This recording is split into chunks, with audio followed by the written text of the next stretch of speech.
Now a story about high art, high finance and high ambition. A new player on the British art scene is causing quite a stir with her combination of business savvy and visionary idealism. But Louise MacBain is not an artist, nor a dealer, nor a critic. She's actually a highly successful magazine publisher. The Culture Show's Lawrence Pollard went to meet her and to canvass opinions on her grand cultural project. Just a few days ago, Miami hosted the Art Basel Contemporary Art Fair, the place to be for the movers and shakers of the art world, and an irresistible honeypot for the awfully rich. And among the beautiful people launching her latest magazine acquisition, a certain Louise MacBain. Thank you very much for coming here today. We have a group from all over the world. I'm actually fascinated by her, I have to admit it. She is very polished. Diamond-like polish. Very beautiful, very determined, and very rich. Just as at home in the Hamptons as she is in Hampton Court. Smart, highly sophisticated, very attractive. Very different from Saatchi. Saatchi isn't in publishing, MacBain is. Louise MacBain is Canadian and made her money in classified advertising. By buying small niche publications, bundling them together and spotting the potential of the internet, she made a fortune. When she recently began to take an interest in contemporary art, she found the world of art publishing to be a bit of a backwater, ripe for restructuring.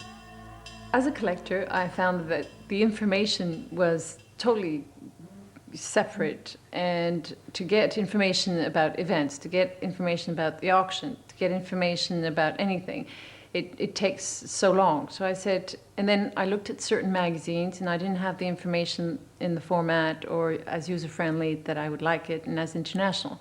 So I said, well, I think there's a window of opportunity.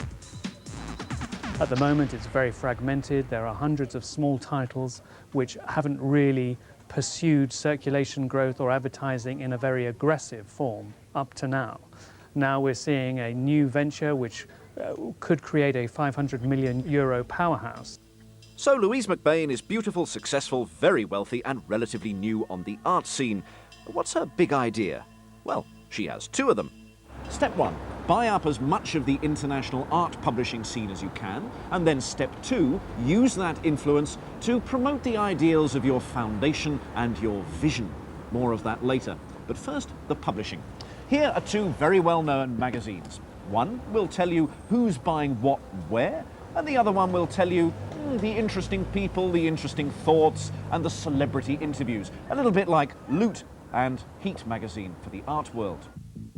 Louise MacBain's company aims to create an art publishing group of these magazines and gallery guides worth £300 million all told, serving an art market worth an estimated £26 billion a year.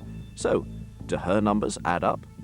What Louise is doing is repeating the model of buying up small titles which have been under-leveraged and have been owned very often by publishers themselves who own no other titles, and really putting new investment in, redesigning them and giving them a much more modern approach. The first stage of acquiring a business, what is really important is to make sure that it works, and then readership carries forward. So today we have, amongst all the magazines, we have about 14 million readers, and it's growing. Well, if you become the spider in the center of an information web, which you disseminate via magazines you own and websites and gallery guides and so on and so forth, you're a pretty powerful spider, I would think, because all roads lead to the center of the web and out again. And somewhere along those transactional lines, money is going to change hands. So I think power and profit are two fabulous words to kind of remember. So that's step one, the acquisition, streamlining and relaunching of art titles. But remember step two, the vision. There's £12 million worth of it to be invested in MacBain's grand idea for a cultural foundation to be built in London. This would be a global think tank, a forum for cultural debate, research and education. It's a place where you can share ideas. It's a place where we will share different ways of working. For example, to learn more about technology in certain fields related to museums or galleries. It's the sharing of ideas regarding the new trends, the new market trends, to be aware of what's going on. So we are there to facilitate that communication amongst different cultural institutions. The art business is lucrative and secretive. But MacBain believes the art itself is a force for good. And if that sounds unfashionably idealistic, she has some very high-profile supporters. This hasn't happened before. We really have not had this model before. She's less about, in a way, making a monument out of a certain collection of objects that represents her name and her vision, or of making institutions, this building that in some way, is the Louise MacBain Institute of Contemporary Art. She realizes that the real space is the imagination of the individual, and that the way to get it, the way to get through to it, or the way to expand it, is through information and the dissemination of information. I have a mission, and it's to help out people to become better in their lives. And on the commercial side, I'm able to do something that I love. I'm passionate about art, and I can distribute this information to people and change people's lives. MacBain is a very practical businesswoman with very idealistic ambitions. Art? Changing people's lives? Well, it certainly works for the wealthy. I think it's because you exchange new money for culture. It's a kind of swap. Sensational amounts of money for sensational art. You're giving back in a funny kind of way. Also, you're looking quite smart. You're not looking like you're sitting there counting dumb piles of cash.